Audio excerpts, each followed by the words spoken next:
এদিকে প্রস্তাবিত বাজেটকে উৎপাদন, বিনিয়োগ এবং ব্যবসা বান্ধব একটি ক্রিয়েটিভ বাজেট হিসেবে অভিহিত করেছেন স্থানীয় সরকার মন্ত্রী ও বিএনপি মহাসচিব মির্জা ফখরুল ইসলাম আলমগীর। তিনি বলেন, সব শ্রেণীর মানুষের কল্যাণের কথা চিন্তা করেই এই বাজেট প্রণয়ন করা হয়েছে। এই বাজেটটাতে প্রতিফলিত হয়েছে যে সরকার কতটা আন্তরিক, দেশের অর্থনীতিকে তারা পুনর্বাসন করতে চায় এবং একই সঙ্গে একটা গতি ফিরিয়ে আনতে চায়। এর সবচেয়ে বড় দিক হচ্ছে, যেটা আমার কাছে মনে হয়েছে, যে সম্পূর্ণ একটা ক্রিয়েটিভ বাজেট বলবো আমি এটাকে। সবচেয়ে বড় আমার কাছে যে জিনিসটা ভালো লেগেছে, যে একটা দেশীয় উৎপাদনের ক্ষেত্রে যারা বিভিন্ন খাতে উৎপাদন করতে যাবেন, বিনিয়োগ করতে যাবেন, তাদেরকে যে প্রণোদনা দেওয়া হয়েছে, এটা আগে কখনো দেওয়া হয়নি।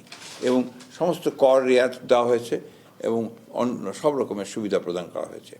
এবং যেখানে যেগুলো আমাদের দেশে উৎপাদন হয়, সেগুলোকে প্রোটেকশন দেওয়ার জন্য বিদেশ থেকে আমদানি করার ব্যাপারে কিন্তু সেখানে কর আরোপ করা হয়েছে, অর্থাৎ প্রোটেকশন পুরোপুরিভাবে দেওয়া হয়েছে।